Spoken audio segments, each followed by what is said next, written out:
Wrestling ಕ್ಷೇತ್ರದ ದಂತಕತೆ. ಆತ ರಸ್ಲಿಂಗ್ನ ring ಒಳಗೆ ಬಂದ್ರೆ ಸಾಕು ನೋಡುಗರ ಮೈ ಜುಮ್ ಎನ್ನುವಂತಹ ಅನುಭವವಾಗತ್ತೆ. ಸತ್ತು ಹೋಗಿದ್ದಾನೆ ಅಂತ ಪೆಟ್ಟಿಗೆಯಲ್ಲಿ ಮುಚ್ಚಿದ್ದ ಕೆಲವೇ ಗಂಟೆಗಳಲ್ಲಿ ಎದ್ದು ಬಂದು ನೋಡುಗರ ಎದೆ ನಡುಗಿಸುತ್ತದೆ. ಹಾಗಾದ್ರೆ ಯಾರು ಆ ರೆಸ್ಲರ್ ಅನ್ನೋ ಕುತೂಹಲ ಹೆಚ್ಚಾಗ್ತಿದೆ ಅಲ್ವಾ? ಹಾಗಾದ್ರೆ ಈ ಸ್ಟೋರಿ ನೋಡ್ಕೊಂಡು ಬನ್ನಿ.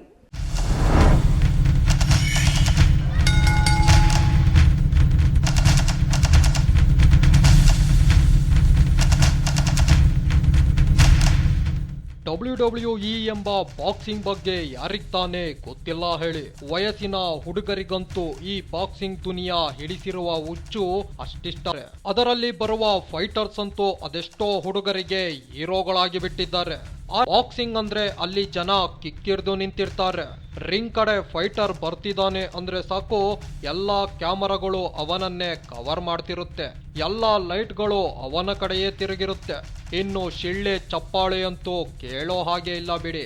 ಆದ್ರೆ ಆ ಒಬ್ಬ ಫೈಟರ್ ರಿಂಗ್ ಕಡೆ ಬರ್ತಿದ್ದಾನೆ ಅಂದ್ರೆ ಇಡೀ ಸ್ಟೇಡಿಯಮ್ಮೇ ಸೈಲೆಂಟ್ ಆಗಿ ಬಿಡ್ತಿತ್ತು.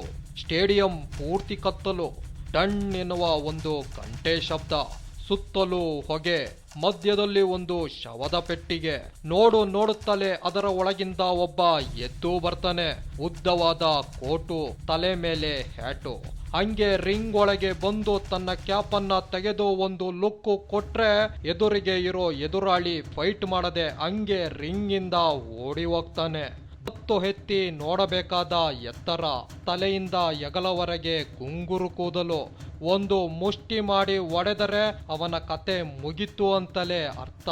ಎದುರಿಗೆ ಫೈಟ್ ಮಾಡಲು ಅಂತ ನಿಂತವನ ಕಣ್ಣಿಗೆ ದೈತ್ಯ ರಾಕ್ಷಸನಂತೆ ಕಾಣುತ್ತಿದ್ದವನೇ ದ ಗ್ರೇಟ್ ಅಂಡರ್ಟೇಕರ್.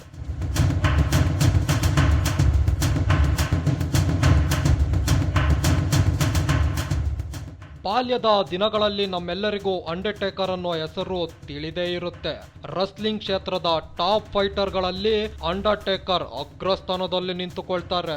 ನಮ್ಮ ಬಾಲ್ಯದ ಹೀರೋ ಆಗಿದ್ದ ಅಂಡರ್ಟೇಕರ್ ಬಾಲ್ಯ ಹೇಗಿತ್ತು? ಅವರು ರಸ್ಲಿಂಗ್ ದುನಿಯಾಗೆ ಹೇಗೆ ಬಂದ್ರು? ಅಸಲಿಗೆ ಅವರ ಹಿನ್ನೆಲೆ ಆದ್ರೂ ಏನು? ಅಂಡರ್ಟೇಕರ್ಗೆ ನಾನೊಬ್ಬ ರಸ್ಲರ್ ಆಗಬೇಕೆಂಬ ಆಸೆ ಕೂಡ ಇರಲಿಲ್ಲ. ಅಂಡರ್ಟೇಕರ್ ಅಂತಲೇ ಕರೆಸಿಕೊಳ್ಳುವ ಇವರ ಮೊದಲ ಹೆಸರು ದಿ ಮಾರ್ಕ್ ವಿಲಿಯಂ ಕಲವೆ. ಮಾರ್ಚ್ 24, 1965 ಅಮೆರಿಕಾದಲ್ಲಿ ಜನಿಸ್ತಾರೆ. ಬ್ಯಾಸ್ಕೆಟ್ ಬಾಲ್ ಪ್ಲೇಯರ್ ಆಗಬೇಕು ಎಂಬ ಕನಸನ್ನ ಕಾಣ್ತಿದ್ದ ಅಂಡರ್ಟೇಕರ್ ಒಬ್ಬ ಒಳ್ಳೆ ಬ್ಯಾಸ್ಕೆಟ್ ಬಾಲ್ ಪ್ಲೇಯರ್ ಕೂಡ ಆಗಿದ್ದರು. ಸದೃಢ ಮೈಕಟ್ಟು, ನೀಳಕಾಯ ಹೊಂದಿದ್ದ ಟೇಕರ್ಗೆ ಯಾಕೆ ರಸ್ಲಿಂಗ್ ನಲ್ಲಿ ಭಾಗವಹಿಸಬಾರದು ಎಂದು ಅವತ್ತಿನ ಅವರ ಕಾಲೇಜಿನ ದೈಹಿಕ ಶಿಕ್ಷಕರು ಸಲಹೆ ನೀಡಿದ್ದರು.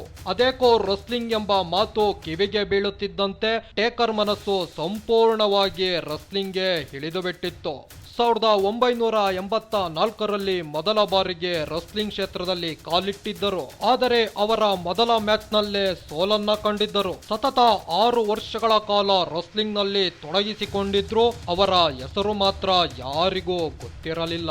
1990ರಲ್ಲಿ ವರ್ಲ್ಡ್ ರೆಸ್ಲಿಂಗ್ ಎಂಟರ್ಟೈನ್ಮೆಂಟ್ಗೆ ಸೇರಿಕೊಂಡಾಗಲೇ ಅಂಡರ್ಟೇಕರ್ ಎಂಬ ಹೆಸರು ಜಗತ್ ಜಾಹೀರಾತಾಗಿದ್ದು, ಇಲ್ಲೇ ಅಂಡರ್ಟೇಕರ್ಗೆ ಕೇನ್ನ ಪರಿಚಯ ಕೂಡ ಆಗಿದ್ದು.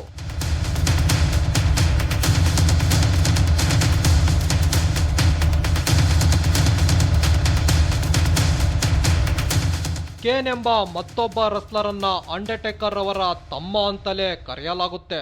ಆದರೆ ಅವರ ನಿಜವಾದ ತಮ್ಮನಲ್ಲ. ರಸ್ಲಿಂಗ್ ನಲ್ಲಿ ಅವರ ಅಣ್ಣನಂತೆ ಬಂದು ಫೈಟ್ ಮಾಡಿದ್ದರಿಂದ ಅವರಿಬ್ಬರನ್ನ ಅಣ್ಣ ತಮ್ಮ ಅಂತಲೇ ಕರೆಯಲಾಗುತ್ತೆ. ಇವರ ಜೊತೆಗೆ ಇದೇ ಸಮಯದಲ್ಲಿ ಅವರ ಆಪ್ತ ಸ್ನೇಹಿತ ಶಾನ್ ಮೈಕಲ್ ಕೂಡ ತಮ್ಮ ವೃತ್ತಿಪರ ಜೀವನವನ್ನ ಆರಂಭಿಸ್ತಾರೆ. ಇಲ್ಲಿಂದ ಶುರುವಾದ ಟೇಕರ್ ಅವರ ಜೀವನ ರಸ್ಲಿಂಗ್ ಕ್ಷೇತ್ರದಲ್ಲಿ ಅವರದೇ ಆದ ಮೈಲಿಗಲ್ಲು ಸೃಷ್ಟಿಸಿತ್ತು. ರಸ್ಲಿಂಗ್ ನಲ್ಲಿ ಅವರ ಸಾಧನೆ ಅಪಾರ ಅಂತಲೇ ಹೇಳಬಹುದು. ವರ್ಲ್ಡ್ ಹೆವಿವೇಟ್ ಚಾಂಪಿಯನ್ಶಿಪ್ ಅನ್ನ 3 ಬಾರಿ ಹಾಗೂ ಅನ್ಡಿಸ್ಟ್ರಿಬ್ಯೂಟ್ ಚಾಂಪಿಯನ್ಶಿಪ್ ಅನ್ನ 4 ಬಾರಿ, ಒಟ್ಟಾರೆ WWE ಚಾಂಪಿಯನ್ಶಿಪ್ ನಲ್ಲಿ 7 ಬಾರಿ ಗೆದ್ದಿದ್ದಾರೆ.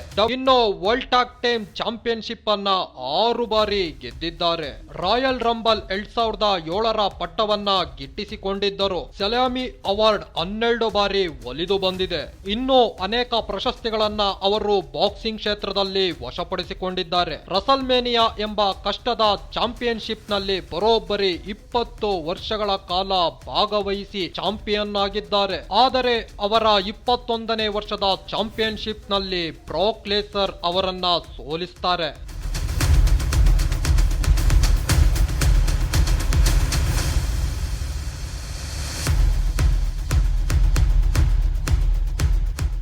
ಅವತ್ತಿನ ಮಟ್ಟಿಗೆ ಅದು ಎಷ್ಟು ಸುದ್ದಿಯಾಗಿತ್ತು ಅಂದ್ರೆ ವಿಶ್ವದ ಪ್ರಮುಖ ಸುದ್ದಿ ಪತ್ರಿಕೆಗಳ ಮುಖಪುಟದಲ್ಲಿ ಅವರ ಸೋಲಿನ ವಿಷಯವನ್ನ ಪ್ರಕಟಿಸಲಾಗುತ್ತೆ. ಇನ್ನು ರಸ್ಲಿಂಗ್ ಅನ್ನ ಹೊರತುಪಡಿಸಿ ಕೂಡ ಅಂಡರ್ಟೇಕರ್ ಗುರುತಿಸಿಕೊಂಡಿದ್ದಾರೆ. 4 ಸಿನಿಮಾಗಳಲ್ಲಿ ಟೇಕರ್ ಕಾಣಿಸಿಕೊಂಡಿದ್ದಾರೆ. ಗೆಸ್ಟ್ ಅಪಿಯರೆನ್ಸ್ ಆಗಿ ಕೂಡ ಅಭಿನಯಿಸಿದ್ದಾರೆ. ಹಿನ್ನೆಲೆ ಧ್ವನಿಯಾಗಿ ಕಾರ್ಯನಿರ್ವಹಿಸಿದ್ದಾರೆ. ಇನ್ನು WWE ಗೇಮ್ ಅನ್ನ ಕೂಡ ಅವರೇ ಲಾಂಚ್ ಮಾಡಿದ್ದರು. ಆ ಗೇಮ್ ಸಿಕ್ಕಾಪಟ್ಟೆ ಟ್ರೆಂಡ್ ಕೂಡ ಕ್ರಿಯೇಟ್ ಮಾಡಿಬಿಟ್ಟಿತ್ತು. ಆ ಗೇಮ್ ನ ಫ್ರಂಟ್ ಪೇಜ್ ನಲ್ಲಿ ಈಗಲೂ ಕೂಡ ಅಂಡರ್ಟೇಕರ್ ಅವರ ಫೋಟೋನೇ ಇದೆ.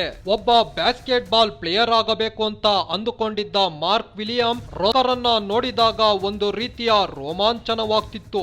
7 ಬಾರಿ ಸತ್ತು ಮತ್ತೆ ಹುಟ್ಟಿ ಬಂದ ಎಂಬ ಕಥೆಗಳು ಅಂಡರ್ಟೇಕರ್ ಸುತ್ತ ಸುಳಿದಾಡುತ್ತಿದ್ದವು.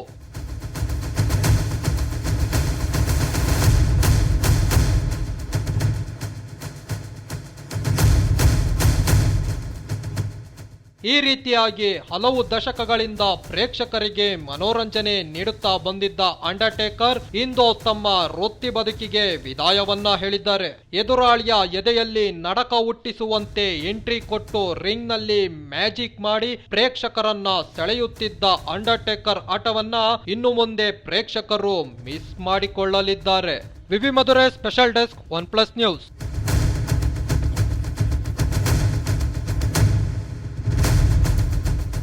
ನೋಡಿದ್ರಲ್ಲ, ನಮ್ಮೆಲ್ಲರ ಬಾಲ್ಯದ ದಿನದಿಂದಲೂ ಅಂಡರ್ಟೇಕರ್ ಫೈಟ್ ನೋಡಿಕೊಂಡು ಬಂದಿದ್ದೀವಿ. ಬಾಲ್ಯದಿಂದಲೂ ಇಲ್ಲಿವರೆಗೂ ನಮ್ಮನ್ನೆಲ್ಲ ರಂಜಿಸುತ್ತಾ ಬಂದಿದ್ದ ಅಂಡರ್ಟೇಕರ್ ಇನ್ನು ಮುಂದೆ ಬಾಕ್ಸಿಂಗ್ ರಿಂಗ್ನಲ್ಲಿ ಕಾಣಿಸ್ಕೊಳ್ಳುವುದಿಲ್ಲ ಅಂತ ಗೊತ್ತಾದರೆ ಬಹಳ ಬೇಸರವಾಗುತ್ತೆ. ಅದೇನೇ ಇರಲಿ, ನಮ್ಮೆಲ್ಲರ ಬಾಲ್ಯದ ಹೀರೋ ಆಗಿದ್ದ ಅಂಡರ್ಟೇಕರ್ನ ಮುಂದಿನ ಜೀವನ ಸುಖವಾಗಿರಲಿ ಎಂಬುದೇ ನಮ್ಮ ಆಶಯ. ಇದಾಗಿತ್ತು ಈ ಹೊತ್ತಿನ ವಿಶೇಷ. ಮತ್ತಷ್ಟು ವಿಶೇಷ ಸುದ್ದಿಯೊಂದಿಗೆ ನಿಮ್ಮ ಮುಂದೆ ಬರ್ತೀನಿ. ಅಲ್ಲಿವರೆಗೂ ನೋಡ್ತಾ ಇರಿ OnePlus ನ್ಯೂಸ್.